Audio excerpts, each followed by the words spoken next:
What the hell are we supposed to use, man? Harsh language?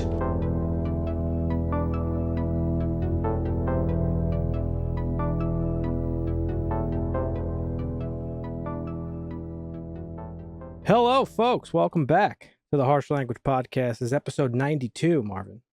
92. We're without Dusty tonight, but that's okay. The show must go on. Yes, sir. How was your weekend, Marvin? Pretty chill. Not too much this weekend. Yeah. Yeah. Nice. Same here. How about you? Yeah. Same here. We're talking about The Last Omen today, folks. Nope. Huh? The First Omen. Oh, The First Omen. Well, sorry. Hopefully it's The Last Omen. Let me just put Hopefully it is The Last Yeah. Well, we'll talk about it. I didn't hate it. I'll just say that. But hopefully it's The Last Omen. We don't want to see...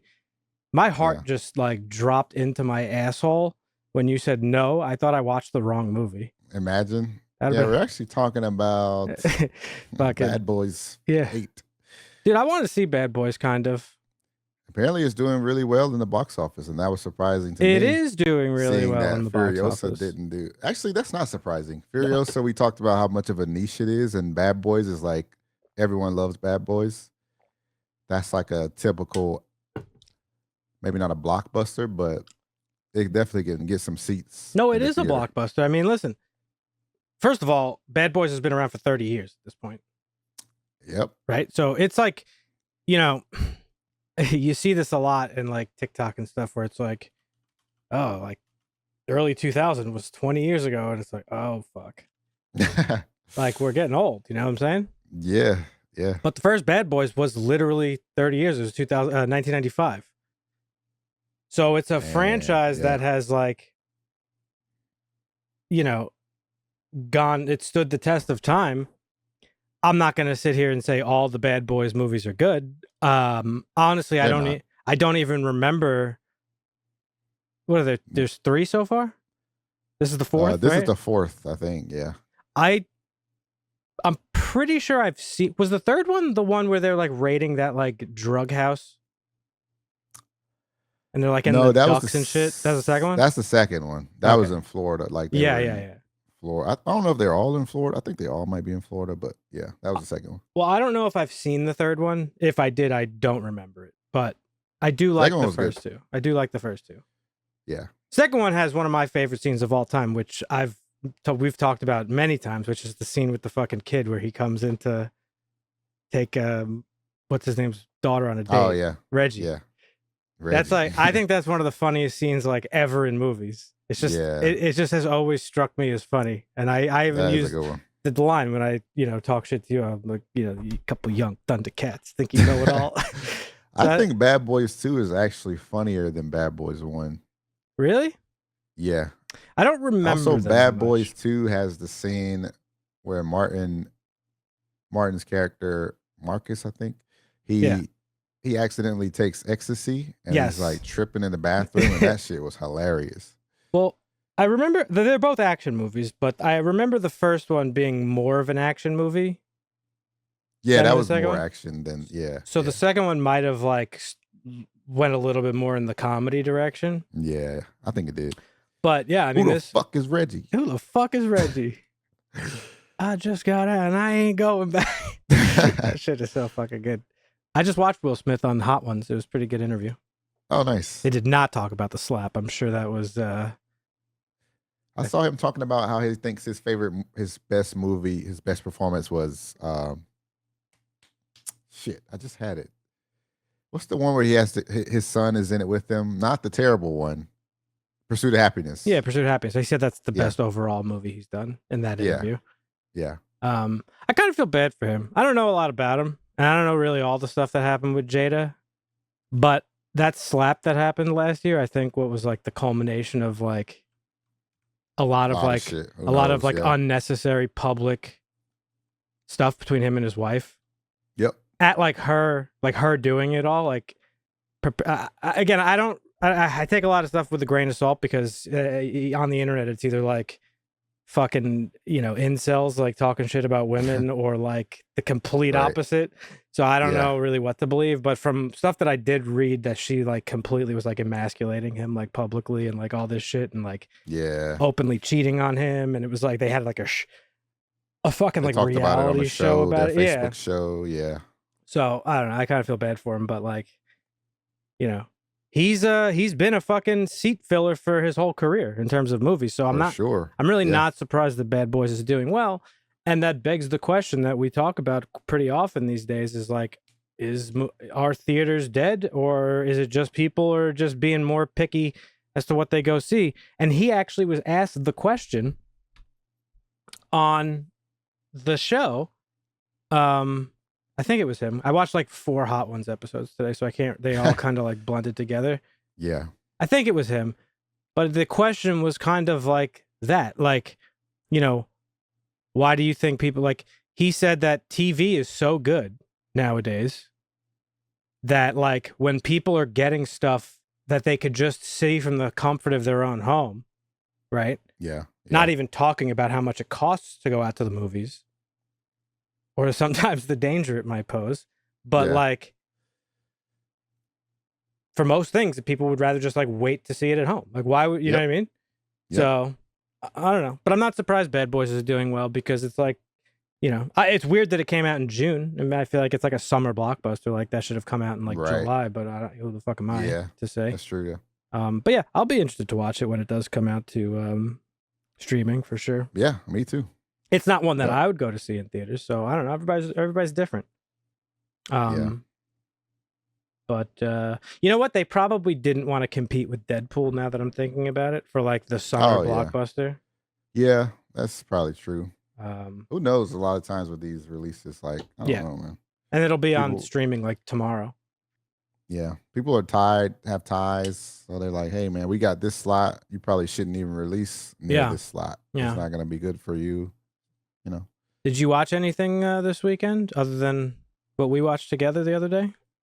Nope, just what we watched together, which was, what was that called again? Bad Times at the El Royale. Folks, last week on the show, we talked about The Last Stop in Yuma County. And during that episode, I was saying, like, we've seen this movie before better. And I couldn't put my finger on what it was. Later on in the week, I had remembered what it was, and I had asked Dusty and Marvin if they wanted to watch it.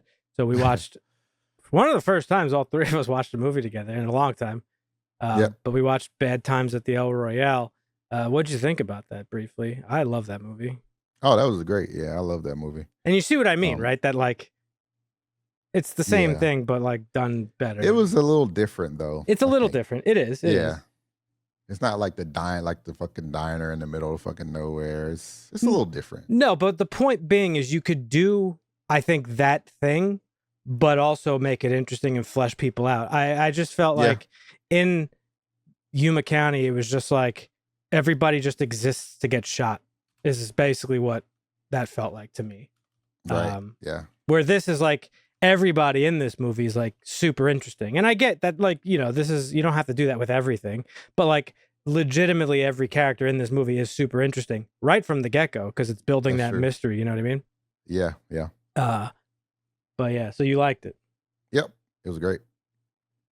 How'd you feel about the mystery? I love movies like this. This is, I don't know if it's like a true whodunit, but it's definitely like got that whodunit vibe to it, Yeah. I really like that shit. Yeah, I don't think it wasn't that mysterious, was it? What am I forgetting about this movie? Yeah, it's just like who was really there for the money and who wasn't. Oh, yeah.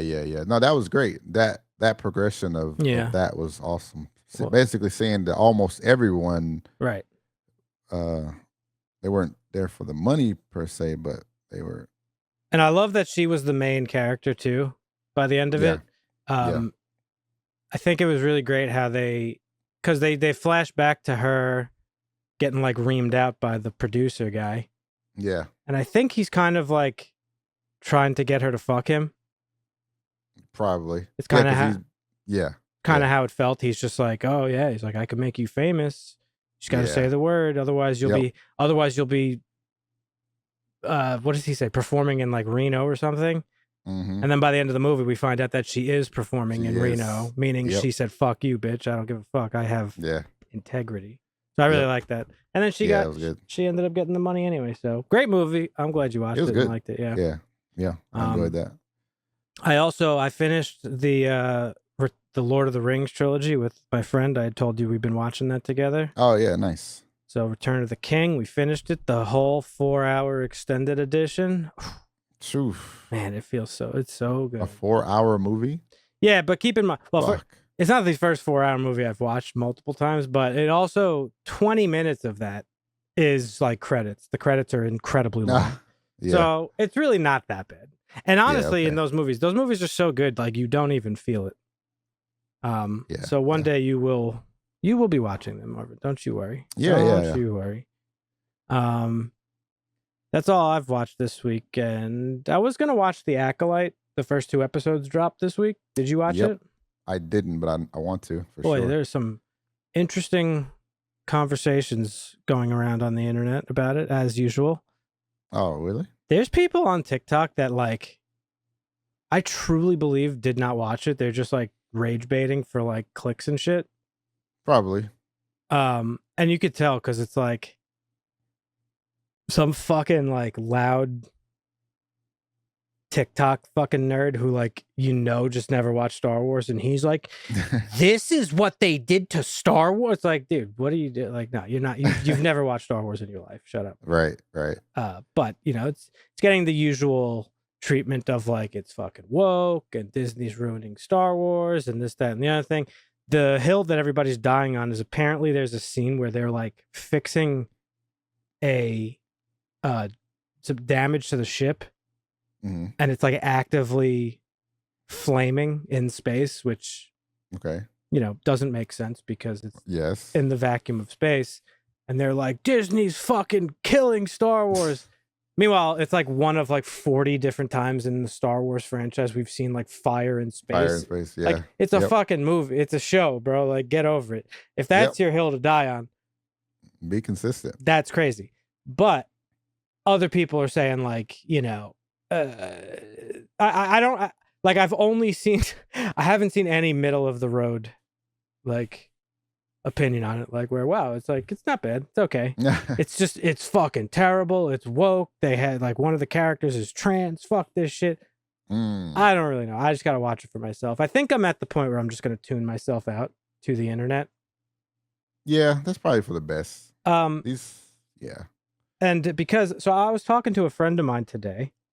You'll see it because I'm sharing my screen, but I'm going to read it to you. And we were just talking about some streamer that I have watched in the past did a 7-hour documentary on YouTube about flat earthers. I saw that. Yep. And then I said something about like, we would start talking about like how people like devolve into conspiracies. And I basically just said it's like a failure of the education system combined with like social media and the fact that like the human brain I don't think is like really evolved enough to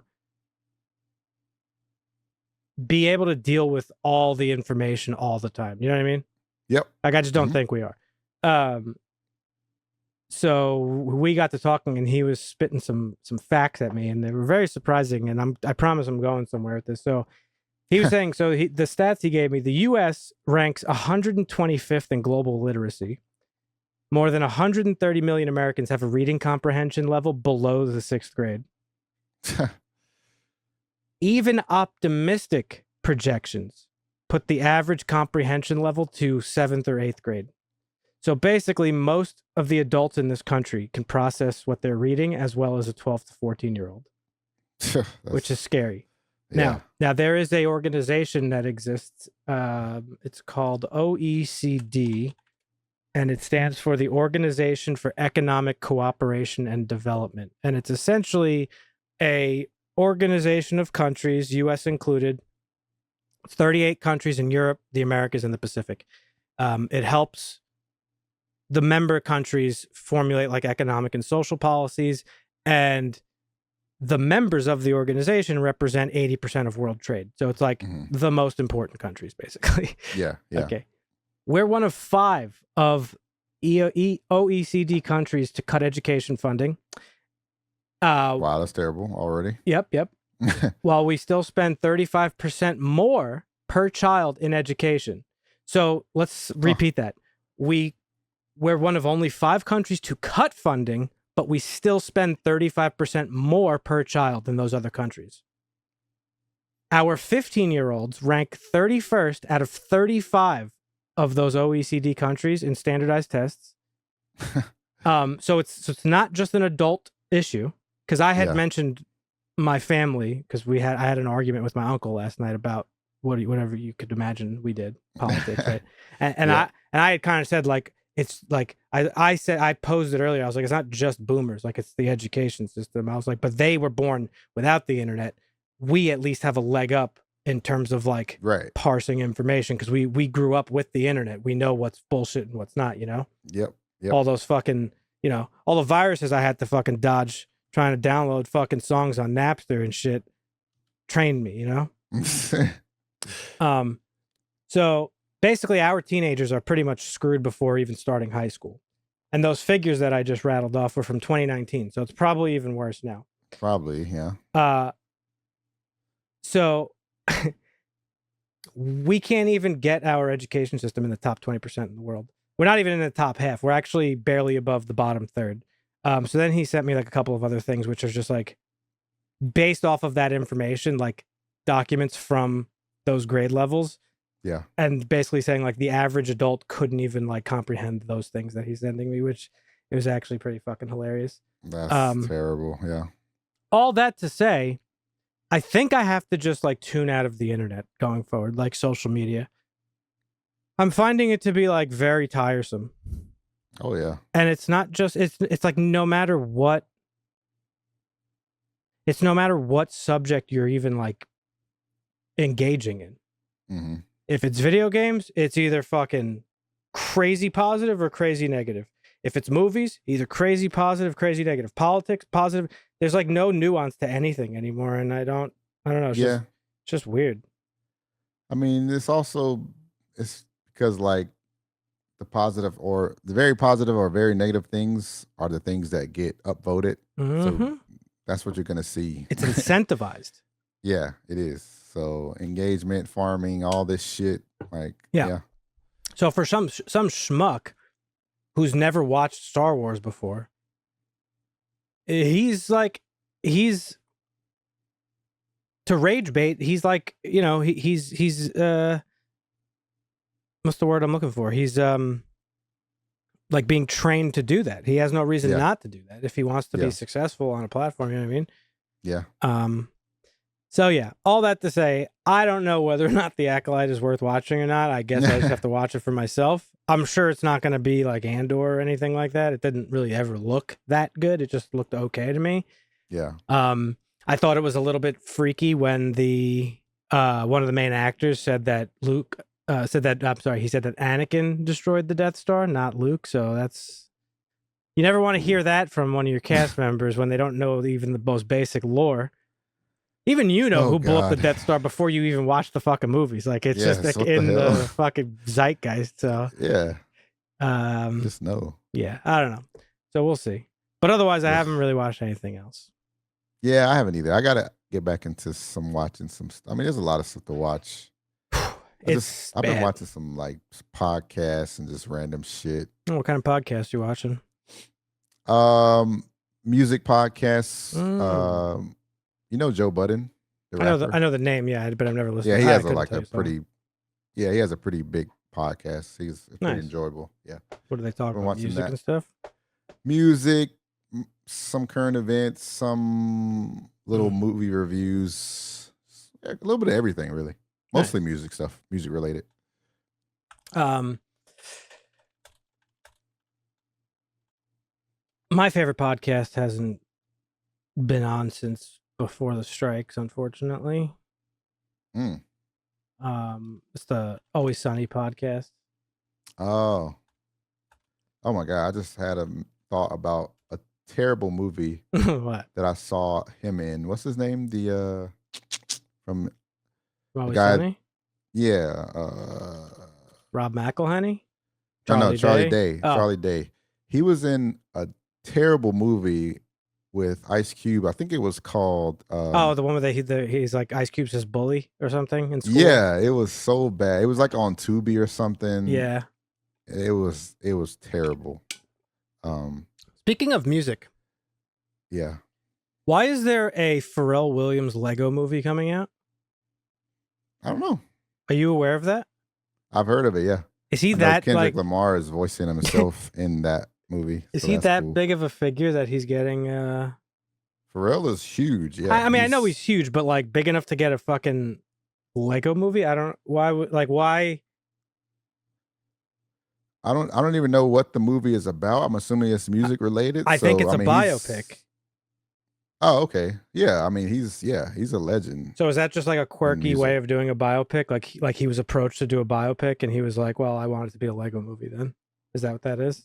I don't know. Oh. I really don't know the background of that. That's fair. But he definitely is a legend in music. Okay. Okay, sure. We don't Did you see the Borderlands trailer? It was pretty bad. I saw a teaser. I don't think anybody's really Or teaser, whatever. Yeah, I don't think anybody's really excited for that movie. I'm gonna tell you why I'm not excited for it. It's because it's being directed by a man named Eli Roth. And I've heard this name before. Yeah, he does not have a good track record. Okay. He made the movie Cabin Fever, which we've talked about on this show. Yep. The one where they get like the flesh-eating virus and stuff, and it's like made to be like a fucking B movie. Right. I like that movie. It's not a good movie, but I like it. Yeah. He's done the Hostel films, which are very not good. And did Thanksgiving. That one got good reviews. Yeah, didn't see it. I haven't seen it yet. No, didn't see it. And he did this other movie called The Green Inferno, which I watched, which was like horrible. He's just mostly bad stuff. He's just rough. He's rough. So yeah, I think for that reason alone, I'm not super excited about Borderlands. But then it has like a crazy cast. I don't know. Maybe it'll be good. Who knows? Yeah, maybe. Trailer doesn't look great. No, doesn't. People aren't excited. No. It's like a different story from the Borderlands that, yeah, if you play the games, it's like different. Yeah. So I don't know. Probably gonna be terrible. So. Oh, I did see one other thing. What? Which maybe it's a good thing. Apparently, Netflix is licensing way less films these days. Someone did a dissection of the streamer's latest data dump and revealed that they have a 20% decline in acquired films over the second half of 2023. So maybe they're trying to go with the Disney route and make original shit. Well, just less, quality over quantity is what it seems like they may be going for. Well, people don't realize the big chunk of Netflix's like just product is from licensed stuff like Seinfeld and like things like that. That's not their own. So it's not really a profitable you just business model unless you do stuff like raise prices and fuck people over and do all the stuff that they are doing. So I don't know. But no, that's interesting. That'd be cool. We don't have any news this week because Dusty's the news guy, but a couple of things that I did see that I thought were interesting. So I saw Sean Levi is in talks to possibly direct Avengers 5. I don't know if anybody cares about that. I don't know. He's not really the best director guy. Like he saw his movies are fun and stuff. I could see him doing an Avengers movie. I don't think it'll be anything like fucking earth shattering though. Did you see the Adam Project? Yeah, we watched it together, remember? We were going to talk about it for the podcast. Oh. But that episode never actually made it. We watched it. Yeah. Okay. We watched the movie. But I don't know if we recorded and it was like a botched episode or I can't remember what had happened. Got it. Okay. Something happened though, and it wasn't good. Yeah, no, that movie was fine. It was fun. Like cool. I like Free Guy. That movie's really good, I think. Oh, I haven't seen that one, yeah. Yeah, it's fun. Like I said, I could see him doing an Avengers movie. I don't think it'll be anything, groundbreaking though. Right. So Fede Alvarez said that, I don't know if we talked about this last week, but he's doing Alien Romulus. The trailer for that came out this week. Did you watch the trailer for that? Yep, looks good. It does look good. It seems to have all the feels you would want in an Alien film. Right. But the director, Fede Alvarez, said that it's going to be a hybrid of Alien and Aliens. He, quote, said, "How do I do both? So, or how do I do either or? I'll just do both." In terms of feel. Now, just do both. Yeah.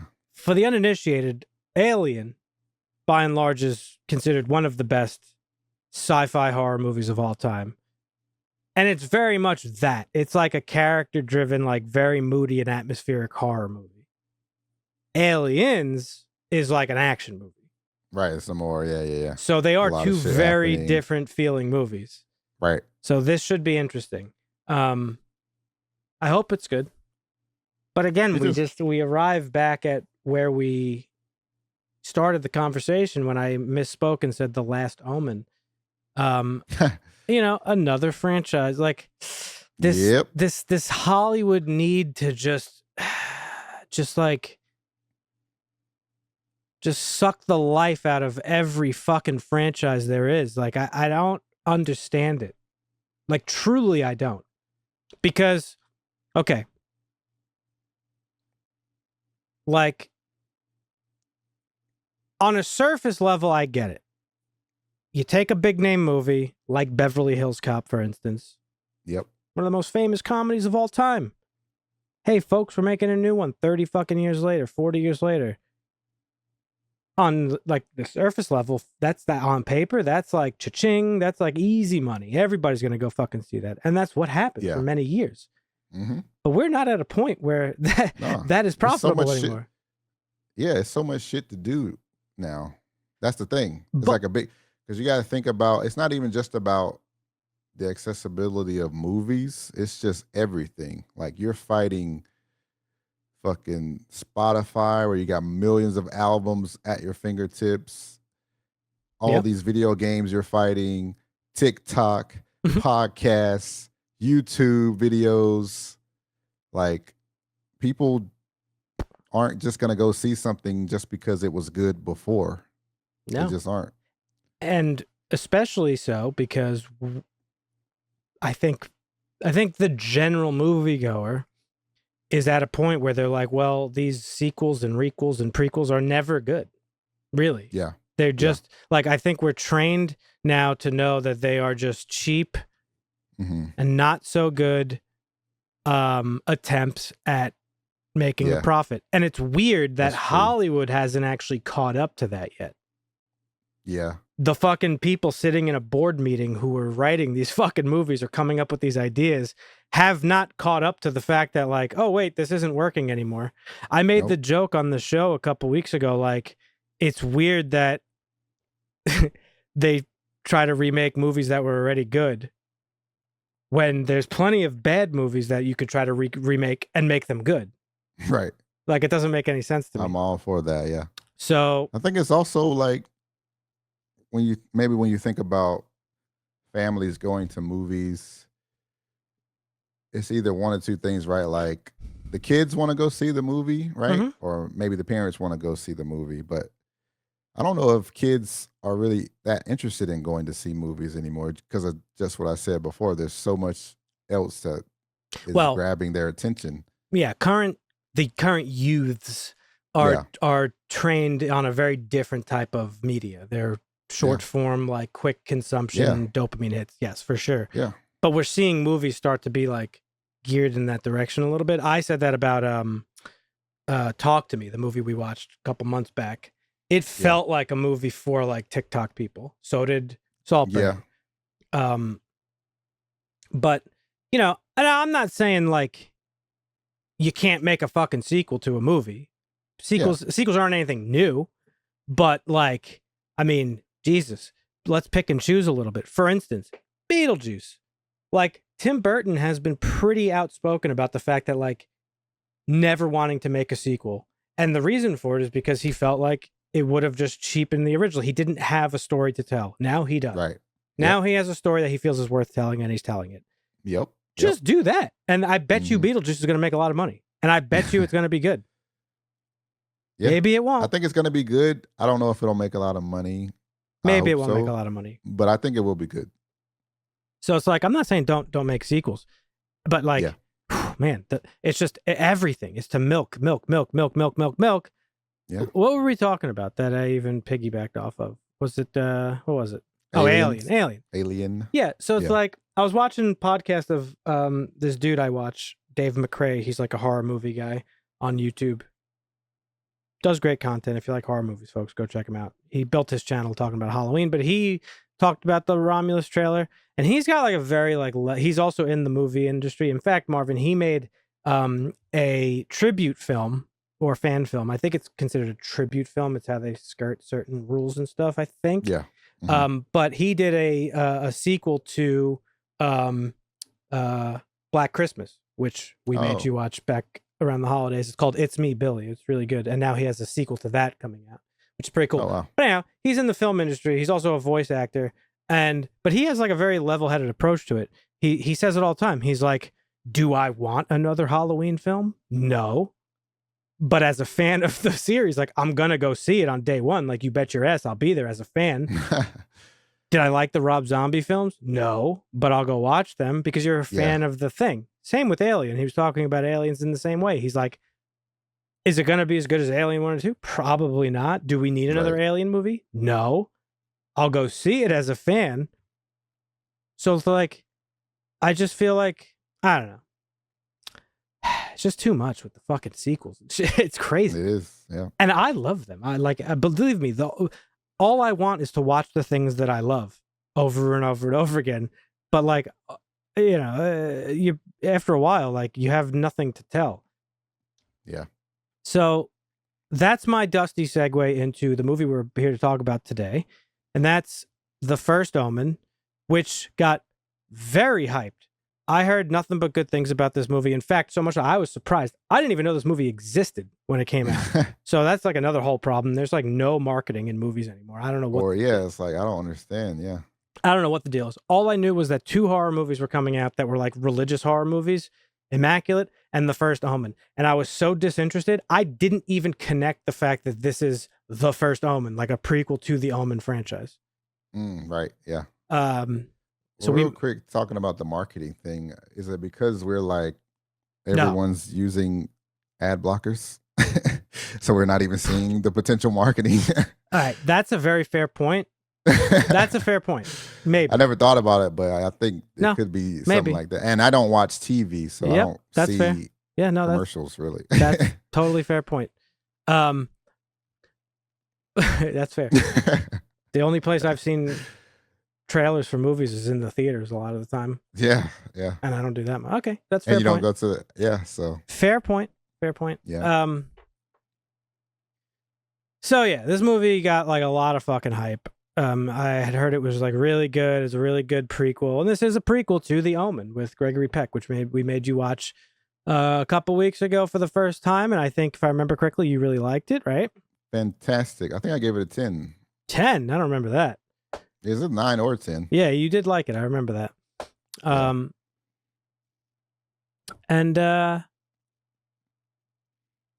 Yeah, I mean, like, I want to figure out how to like frame the conversation. It's just like, is this the best prequel in horror films? That's like everybody is saying. No. Maybe, I don't know, but like, that's not a fucking high bar, really. That's not a high bar, yeah. So, I mean, because, no, it's not a high bar at all. It's not a high bar at all. But so, yeah, let's get into it. So this is a feature debut for director Arkasha Stevenson. Crazy name. Yeah, it stars Nell Tiger free Ralph Ineson, who, by the way, is going to be a amazing Galactus.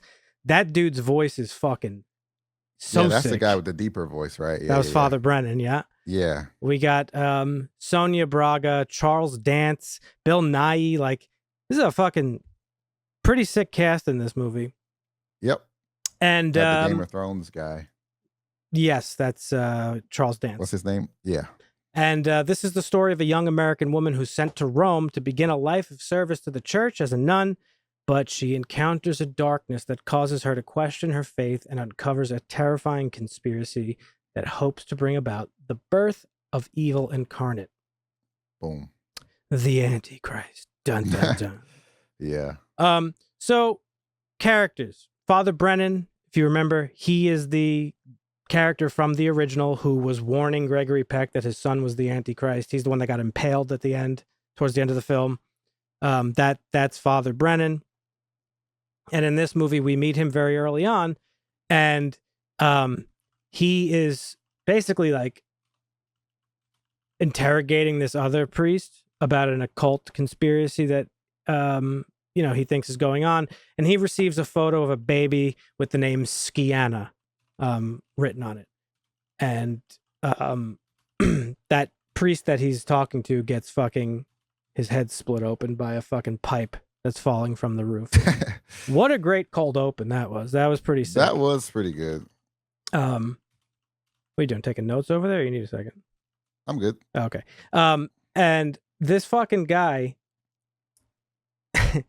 the way that scene played out, he gets hit, his head gets split open, and it's like, he's just kind of like, well, no, he's just in shock. But the thing I really liked about it is I thought it was really like very much in the style of the original film from the 70s. So one of the standout things to me about this movie right off the bat is that the director, for being her first feature film, I think she did a really good job of being pretty visually and tonally faithful to the original. A lot of the music in this movie, the cinematography, the feel, it had that feel of the original. It's very much a slow burn movie like the original, to a fault, I believe, in fact, which we'll talk about. But that cold open was great. I think it was on par with Halloween Ends, where the kid falls over the balcony and fucking breaks his neck. Do you remember that? Oh, yeah. So I thought this one was pretty, sorry, didn't mean to remind you of that.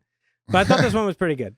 But yeah, and that movie really set the tone, and it felt very much like some of the things that Richard Donner did in that original movie. Yeah. But let's hear what you thought about this movie, Marvin.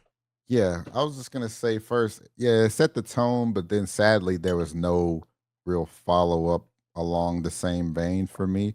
So I thought this movie was good, but not great. I think it was actually pretty mid comparing it to the original Omen. And I think if not for the lore connecting these two films, it would just be pretty That's interesting. I see. Yeah, go ahead. I think the lore was what made this movie worse for me, but go ahead. Oh, wow. Yeah. I see now why people were comparing this to Immaculate with Sydney Sweeney, because these two were almost the exact same movie. I still have not seen that. I assume it's a religion. You don't have to. It's the same. I mean, it's basically the same movie. You don't even have to watch it. Oh, really? It's that much? It's that close. Yeah. That's crazy. Okay. Outside of the lore stuff with this is like the same thing. Like, the girl goes to Rome to become a nun, and she's having the Antichrist, basically. Same shit. Does a jackal impregnate her though? No, it's Immaculate Conception. So even worse actually, because there's just no explanation. It's just there is an explanation at the end with the scientists. I can't remember it. It was kind of dumb though. I actually did enjoy learning more about the origin of Damien and how he had a twin sister, and getting to see the jackal that they were using to bring about the Antichrist. But at the end of it all, just kind of left me asking why.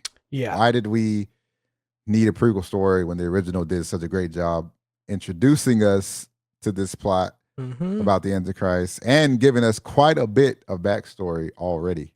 Yeah. The church being the ones behind the whole plot was pretty interesting. I thought that was a good twist. You get the whole story in the original Omen, though. Oh, yeah. This just showed it to you. Yeah. Rather than you hearing it from a third party. Right. Yeah. So again, did we need to see it? I don't think so. That's where it left me. I do agree it has some beautiful shots, and I did enjoy the score. Okay. I actually watched a brief clip of the director talking about how they actually struggled to find a church to film. And they basically had to find a deconsecrated one, because obviously no real church wants anything to do with the Antichrist, even if it's a fictional story. Yeah. Whatever. Hopefully this movie don't end up on some cursed films or some shit from that. Yeah. I enjoyed the main actress too, outside of the scene after the car accident where she looked like she was becoming a fucking zombie. I thought that scene was terrible. Really? I thought that was awful. Like that was the worst shit ever. Not her performance though. It just all was like goofy and like fucking like weird to me. I would have liked to see more of those Final Destination type deaths that we saw in the original. Yeah. Like I said, the first one sets you up like, oh, nice, we're gonna get some of that, and then there's like hardly any of that. And I thought the woman hanging herself after setting herself on fire was kind of corny too, and didn't hit like the original at all. Nah. Even though you could argue that it was more gruesome. The guy getting hit by the car was pretty good, but we didn't get enough of the same like Final Destination type events or deaths, really, I feel like. Yeah, that's all fair stuff. I'm a little torn because on one hand, I thought it did a good job of being true and respectful to the original film a lot of the time. And on the other hand, I think it did a little bit too much of its own stuff to where it didn't feel like it was part of it. So the movie was like a little bit all over the place for me. Yeah, it was. In that way, because it was trying to be its own thing while also trying to be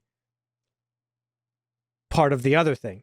And it did both of those things well. That's the problem. Because the movie was good. It's a good movie. Yeah. But it's good as a prequel to The Omen, and it's good on its own. But the two never really like came together. I know that sounds weird.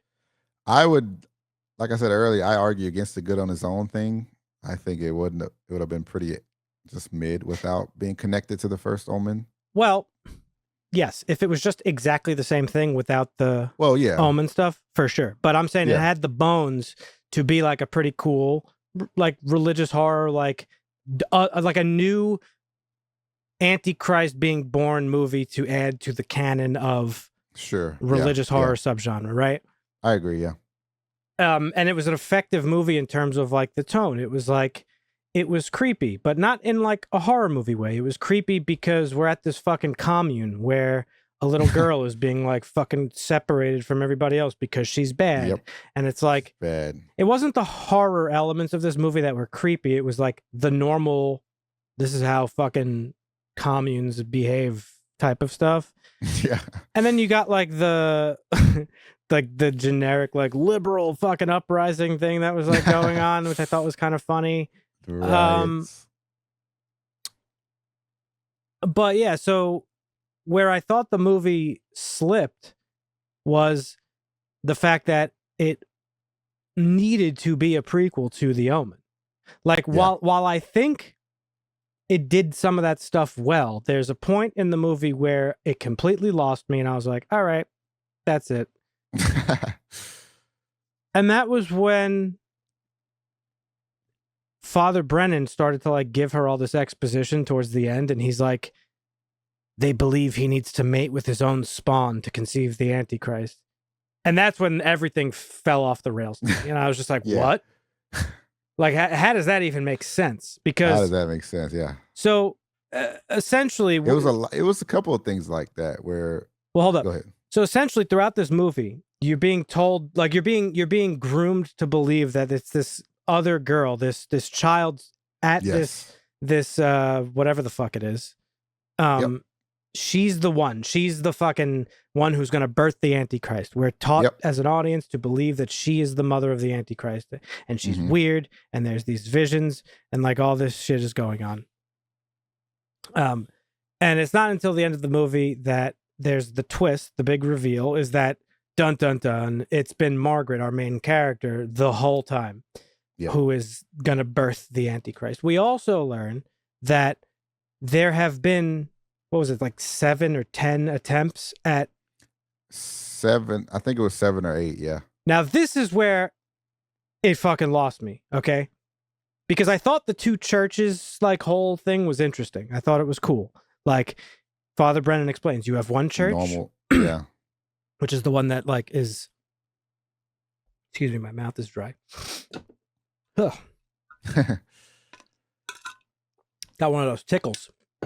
Yep. Them dry throat tickles. On one hand, it's like you have the one church he explains, which is the church that we are part of, which is the one that, like, you know, we're servants of Jesus Christ. And then there's the other church, which he doesn't say is a satanic church. They don't worship the devil. This is the interesting part of the story. Okay? It was interesting. They do not worship Satan.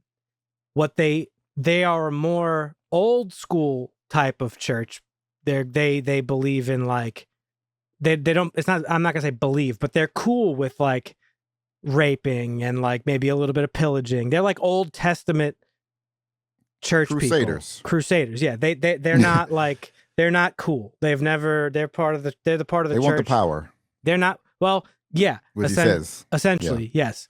But I thought it was super interesting and creative that they don't worship the devil, because in Rosemary's Baby, the original, like, Antichrist movie, what's the reason for bringing about the Antichrist? Because they worship the devil. The devil. Yep.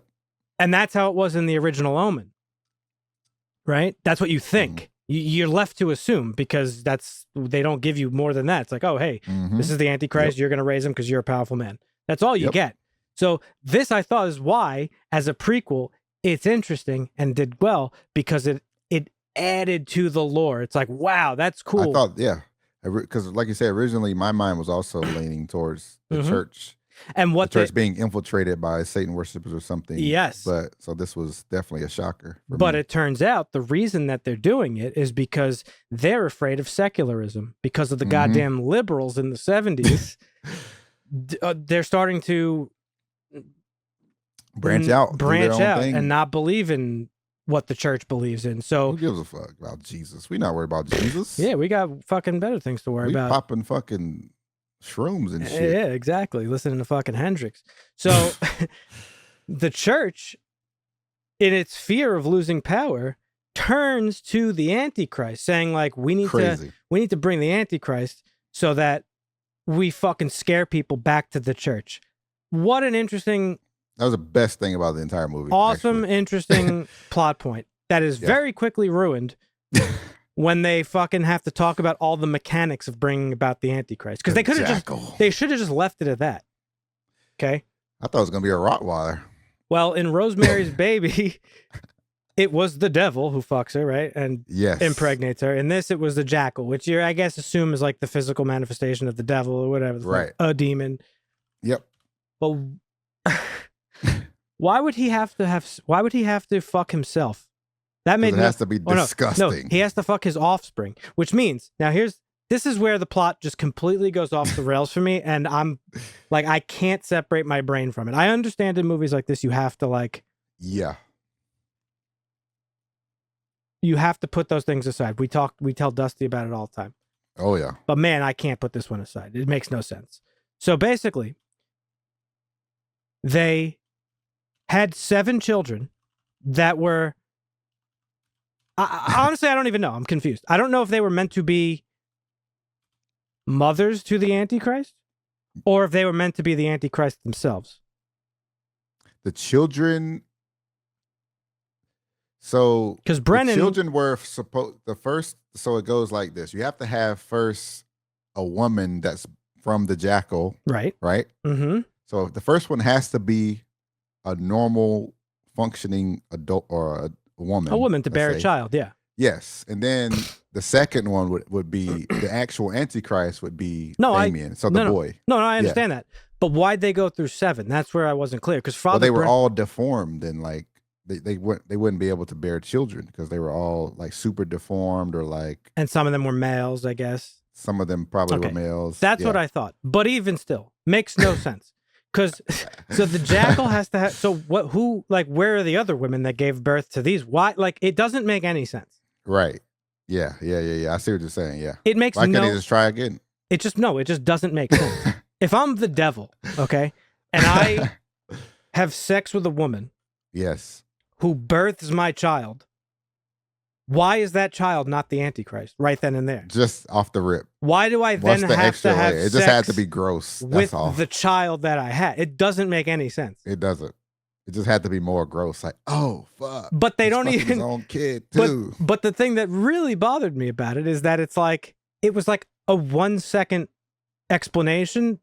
Nothing else. So it's like, what the fuck was the point of that in the script? Shocker. Yeah. It just didn't make any sense. Didn't even progress the plot. Yeah. So after that point, it's not because I was grossed or anything. I was just like, well, this makes no fucking sense. Like, I can't even logically wrap my head around why that would have to be the case. Yep. So, okay. Yep. So yeah, that's what happened. They're fine with the raping and pillaging and all this. So remember, I say this to say one other plot hole was the reason they couldn't use the younger girl was because she was too young or whatever their reason was. Was she one of the children though? I don't think so.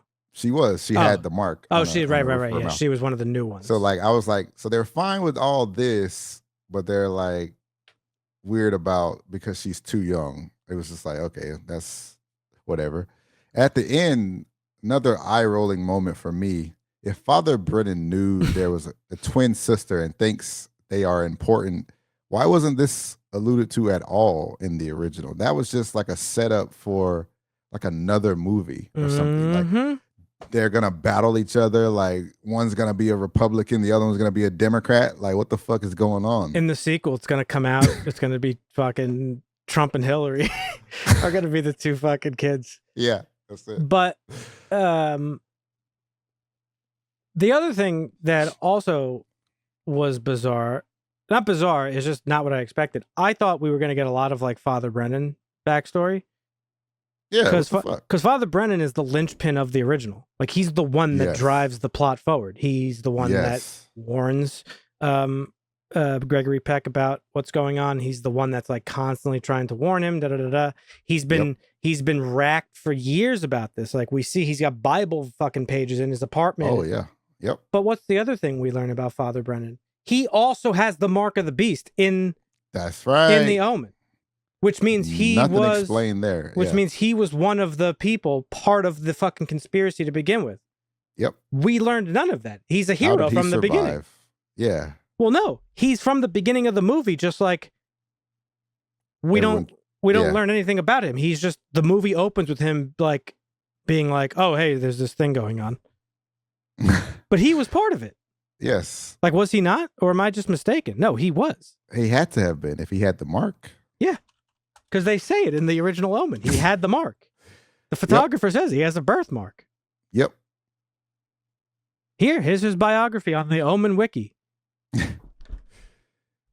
It's like they started, it was a prequel, but it was like, hang on. We're not going to go back that far. We're just going to start literally right before what you already know. Brennan was taken in by an order of priests who regularly beat him in an attempt to get him to love God. He eventually accepted Christ and became a priest and went on a mission to Africa. There he met an African boy and converted him the same way Brennan himself had been converted by the priests. Brennan sexually abused the boy until they were later discovered. The boy was then mutilated while Brennan managed to escape. It was then that he became involved through Father Spoleto, who was the guy in the original. And he was in this, okay? Oh, yeah. With the satanic cult. The Satanist order enjoyed lust and other sins without guilt. This was attractive to Brennan as he desired to live his life in such a way. He was indoctrinated into devil worship. When Satan accepted Brennan as a follower, he developed a mark on the inside of his right thigh in the shape of 3 6s. Well, that just contradicts everything. Right. Or at least we didn't learn about that. Well, no, but that's my point. It didn't show any of that. None of that. Yeah. And this is literally what you just said. This is Rogue One, but for the Omen. It's like this movie took place mere minutes before the Omen starts. We already know all that. We know it got burned up. We know all this. Give us way back. We need something. Yeah. Well, this was a different fire. This is what do you mean?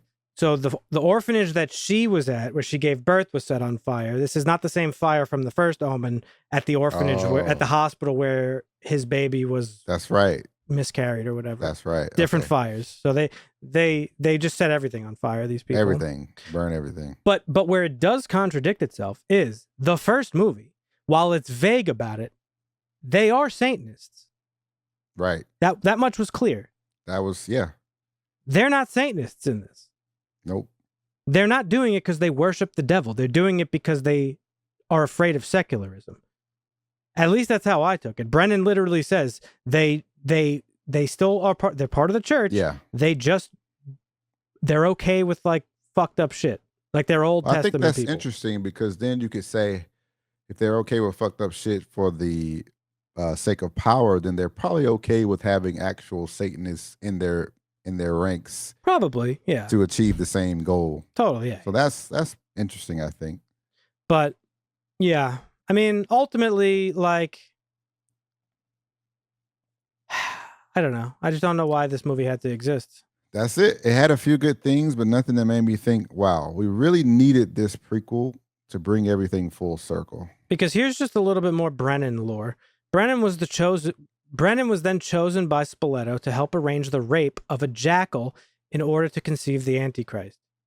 He was among the followers who participated in the birth of the Antichrist and the murder of the Thorn's newborn baby. That's the setup for Brennan in the first one. He was part of that. So why is he? So in this one, helping? they changed it. That's yeah. So what are we doing here? That's tough. And the whole time I was watching this, I was like, wow, like this would have just been better not as a prequel. Yeah. Because it muddied everything up. Yep. If you would have just made a movie where it's like, oh, there's this chick who's coming to a convent and there's a priest warning her about like this bitch is like gonna bear the Antichrist. Oh shit, it's her the whole time. And like it's not like a satanic cult, they're just church people who are afraid of sex. Like that would have been a much more interesting story to me. Is this like what happened in what was that other show? Night Country, what was it? It was True Detective? True Detective, where it's the same thing. Like we have this premise and we have this idea, we're gonna pitch it. Oh, the only people that pick it up already have a thing and they want to attach it to that. Like, is it the same? It could be. Maybe. It may be. That's actually not a bad point. But like I don't know. Because also, here's the other thing.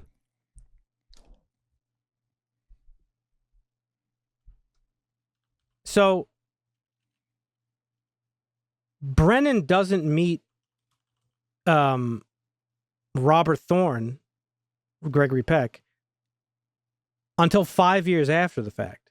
Because Damien's, it's his 5-year fifth birthday when like shit starts to pop off. That's right. So like, you know, the wiki says years later, Brennan begins to suffer nightmares regarding his past, and in a dream, Jesus visited him and told him that he was still welcome in heaven if he repented. That's why Brennan goes to like try to help Thorne and all that stuff after he gets diagnosed with cancer, as we learned in the original.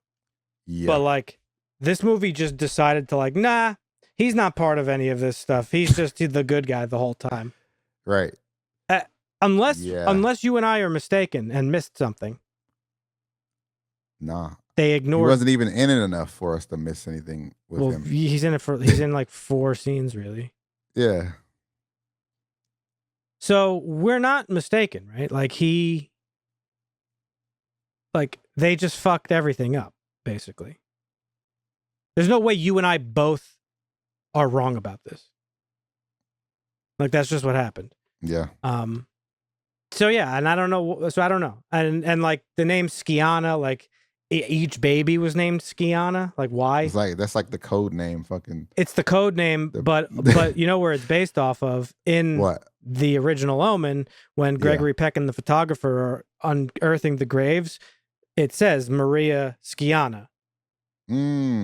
So maybe that was the mother's name back in that movie. Right. So they just kept using. So they just kept using it, and then they added to the plot. Okay, cool. Like so, there's like cool little like tie-ins, but like then that whole thing we just talked about like completely fucking blows it up, and I'm like, wait. Like, why are we even making a prequel to a movie that didn't even need a prequel to begin with? No. And you know, I'm a fan of I'm a fan of ambiguity and just leaving things as they lie. The Omen gives you all the information you need. Like, it really tells you a lot of stuff. Yeah. Like, the whole movie is him figuring out, like, what happened and how he got that baby. Yep. So, that's the bad stuff. And then, like I said, for them to undermine all of that at the end, where he's like, we need her, his sister's important. It's like, what? That was I don't know. So random. I don't know what that was. Is that what he says at the end? I was a little bit checked out by then. I know he says like that. I don't know verbatim what he says, but he definitely hints to the twin sister being important for the fight. So maybe something like that. Maybe this was meant to be a prequel and a reboot at the same time.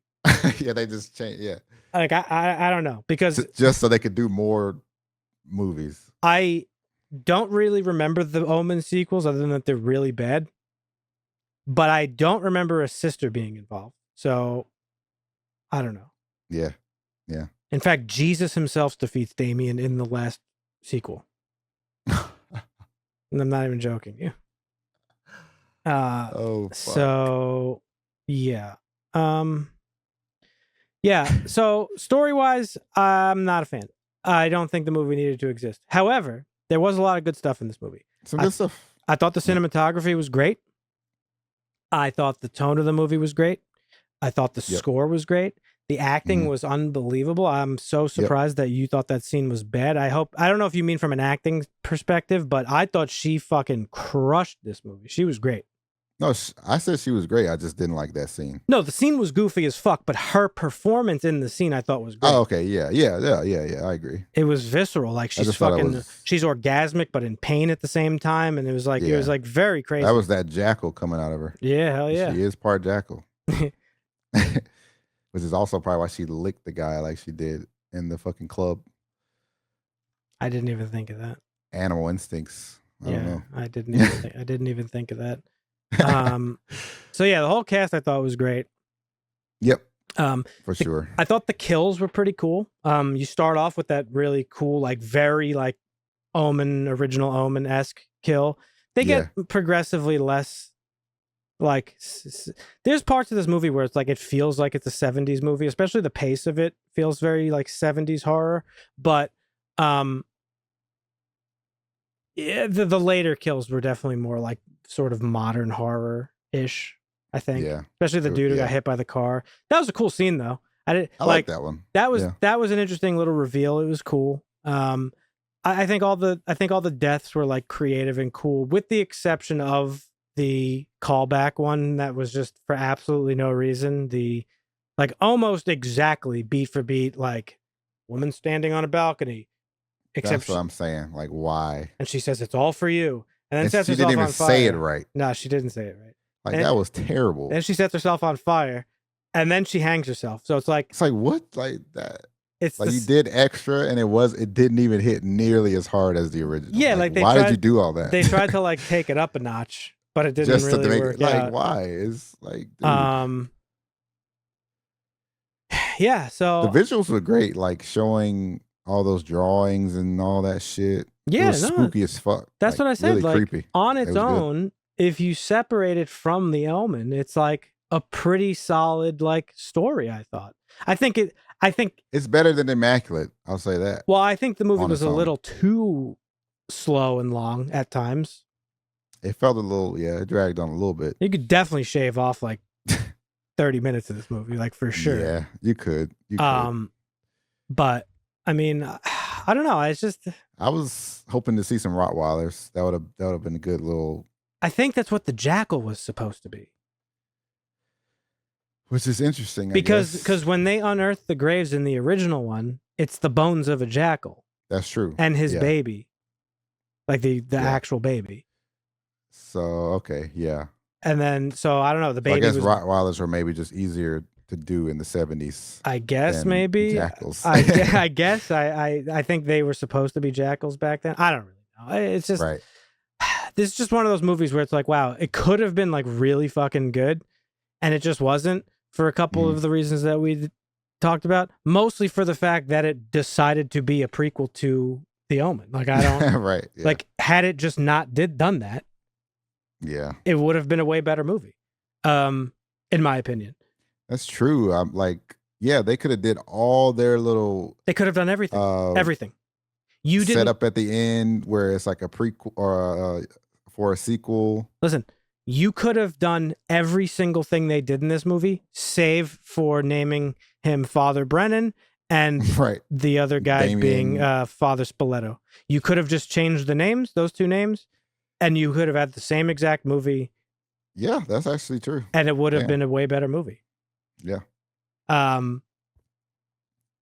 Do we need more like giving birth to the Antichrist movies in 2024? That's a totally different conversation. I would personally say no. I think Fuck no. I think that's been done to death and done better. Yeah.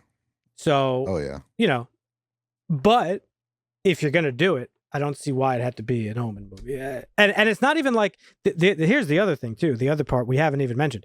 The Omen is not like that big of a franchise where it's going to like, everybody's going to run out to go see that fucking movie. Like, oh my That's God, another it's an thing. Omen prequel? Oh my God. Yeah. Most people probably don't even fucking remember The Omen exists.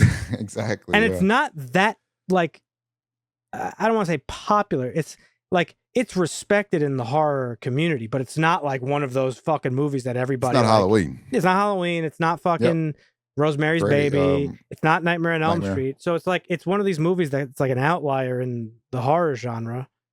So Yeah. I just don't really get why they made this a prequel, personally. Yeah. But yeah, I didn't hate it, so I guess that's good. I won't ever thought watch it was it good. again. Yeah, I enjoyed it, I guess, for the most part. I did think it was a little bit boring. I'm not gonna lie, It was. it was a little bit boring was. at times.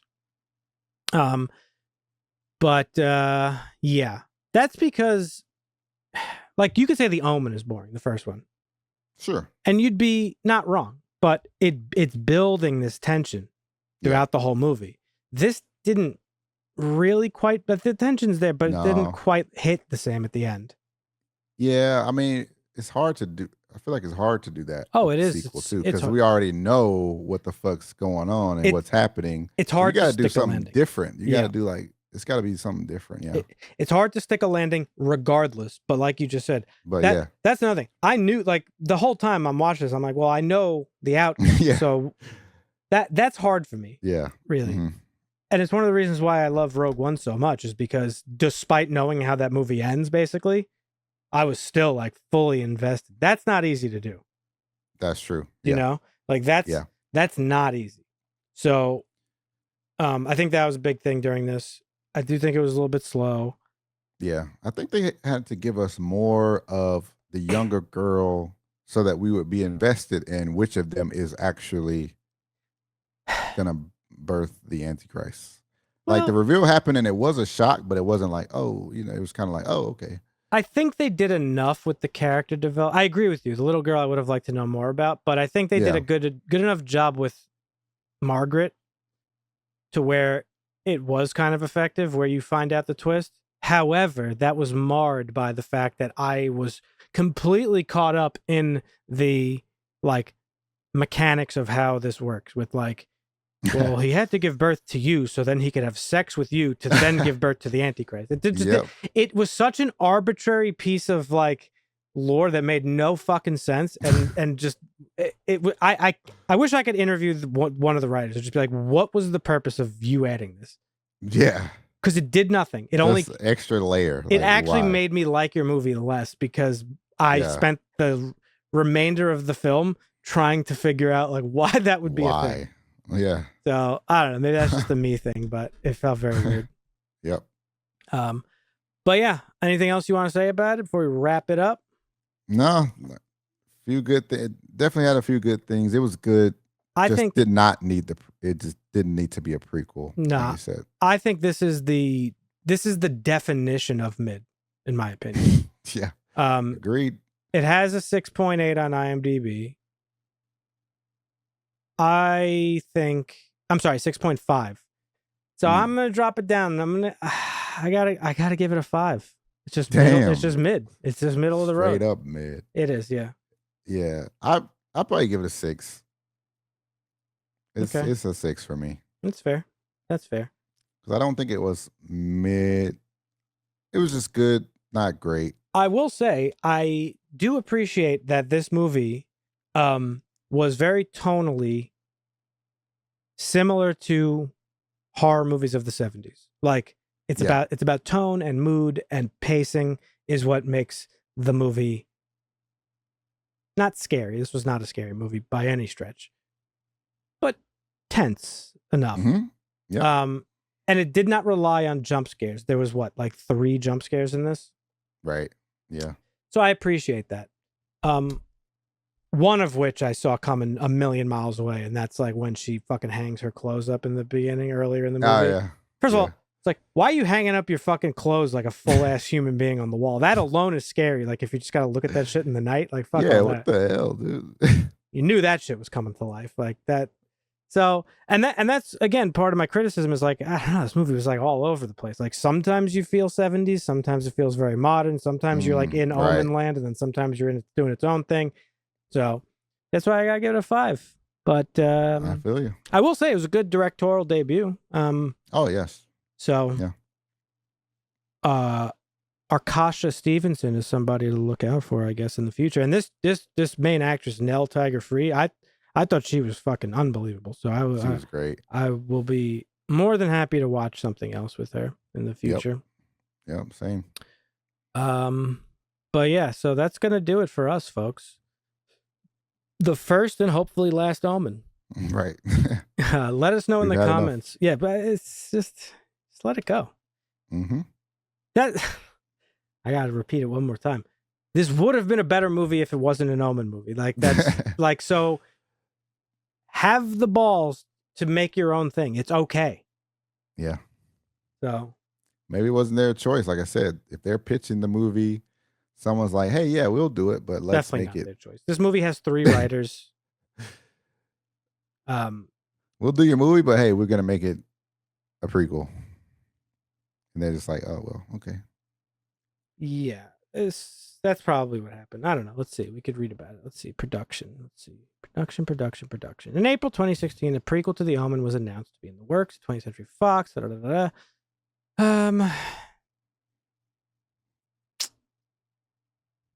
David S. Goyer produced this. He's not Who's great. that again? Oh, he's been. I don't even want to talk about him. You look him up. You'll see. You'll see the things he's been a part of. Blade? Well, that's his good stuff. All 3 Blades? That's his good stuff. That's the good stuff. And then it's all just bad from there. Then it's all Zack Snyder stuff. Oh, fuck. Oh, he did the Hellraiser that we liked. Yeah. He produces a lot of shit, to be fair. Yeah, so real quick before we wrap up, actually, I want to talk about this.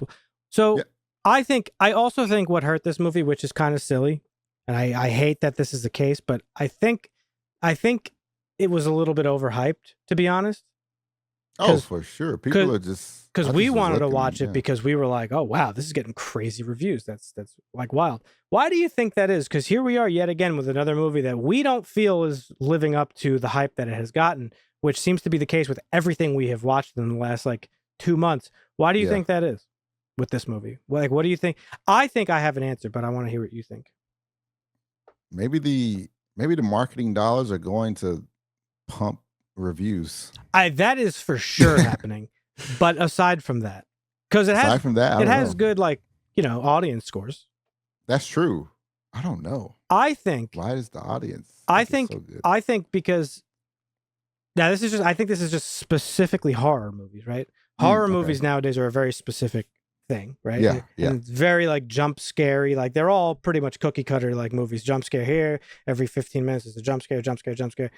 I think audiences are like craving something like this, which is what I would probably call like elevated horror, where it's like anytime they get it. Yeah, I think this is so far separated from like what we traditionally see nowadays from horror that people were like, "Wow, this was fucking amazing," because it's like, it's like a breath of fresh air, Dang, yeah. But I could be wrong. I don't know. No, I can see that. especially if it's been so long since we've gotten something like that. It's just anytime you get it, you latch onto it, and it's like, oh my god, I love this. Yeah. So just to read real quick, so Rotten Tomatoes has an 81% of 177 critic reviews that are positive, with an average rating of 7 out of 10. The consensus says frequently frightening, even as it plays with the confines of a nearly 50-year-old film series. The prequel is First Omen of a bright future for the franchise in quite some time. Okay.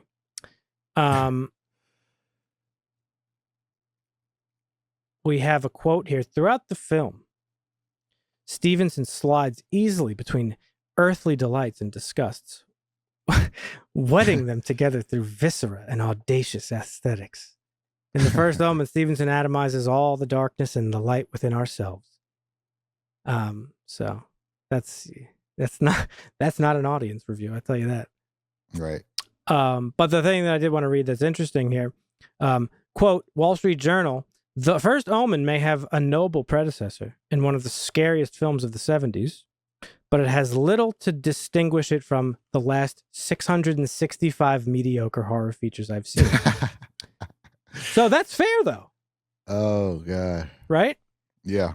Yep. And then on the wiki, there is comparisons to Immaculate. There's a whole section. Oh, yeah. Due to sharing similar premises and a common Italian setting and release at about the same time, The First Omen and Immaculate have been dubbed as twin movies. Both films explore the issue of female bodily autonomy, depicting the systemic control of women's bodies reduced to vessels.